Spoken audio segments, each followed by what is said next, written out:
A quick question about talent.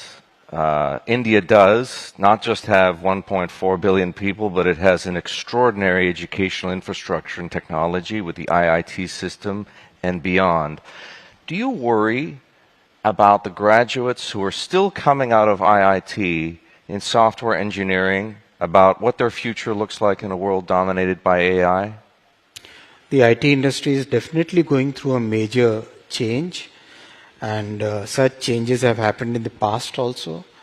I've been interacting with most of the IT industry leaders, and most of them have found a couple of methods by which this workforce can be utilized in the new AI world for providing solutions to the industry which are AI native, which are AI based, and yes, it will be a transition which will happen over the next few years.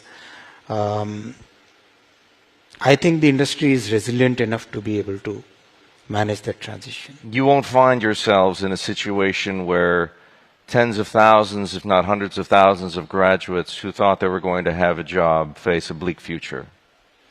I think India will become one of the biggest supplier of AI services. That's what the IT industry people are saying. We have an excellent question from the audience here on the subject of AI, Minister.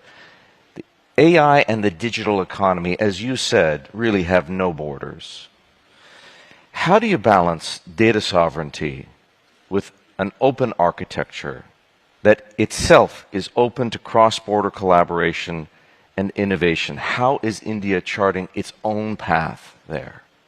So, a good way to manage this situation would be to have trust-based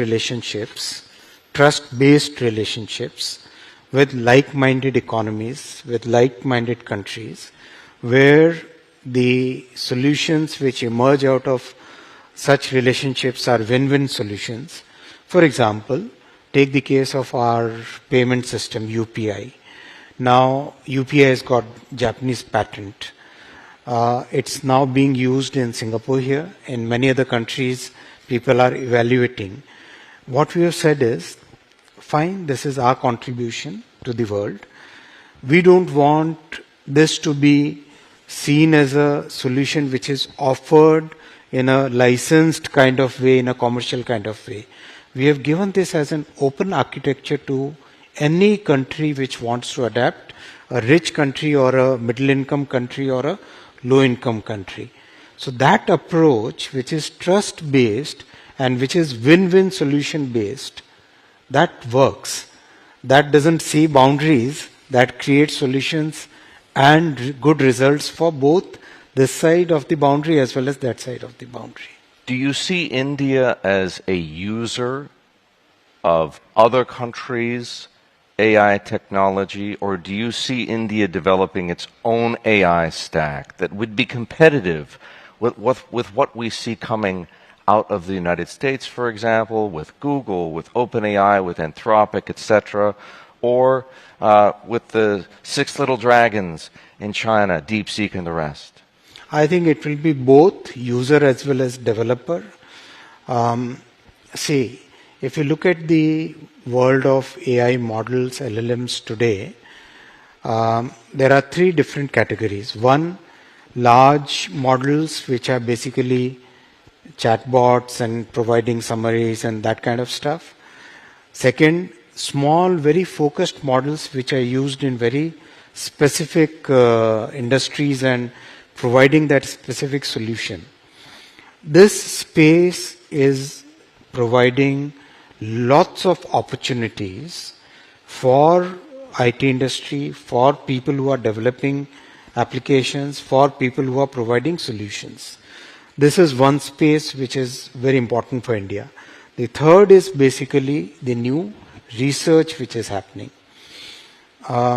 The phenomenon of providing large compute and keep on training the model to a level that is coming to a level of saturation now. Next innovation will come from some engineering or a mathematical innovation which will once again disrupt the AI model industry, AI model landscape. Where will that come from? We don't know. Question is, are we preparing our people for that?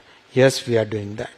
We have created a common compute facility of 38,000 GPUs, which is available to all the researchers, to all students at a price which is less than $1 compared to $2.5, $3 in the rich world.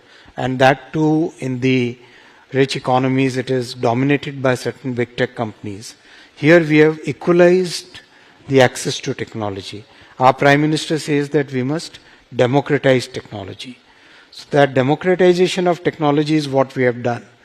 So that approach has given large number of opportunities to a very large number of researchers and innovators. Some innovation can come out of that approach also.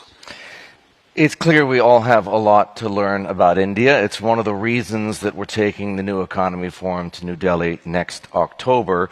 Minister, in the meantime, if there's one single misconception above all others that people, not just investors, although they're important, but that the world has about India and specifically its ambitions in technology, what would that misconception be? I would like to take the question to a slightly higher level. People find it difficult to understand why India is growing at 6 to 8% band at such a consistent clip, and with moderate inflation, high growth, why India could achieve this kind of very healthy balance, whereas many other countries have struggled, especially after the COVID pandemic hit. So if you allow me 2-3 minutes, I'll explain that framework. 1 minute. 1 minute? Okay. So this framework is based on 4 pillars. First pillar is investment in infra, which is social, digital, and physical infra. Second is very big focus on manufacturing and innovation.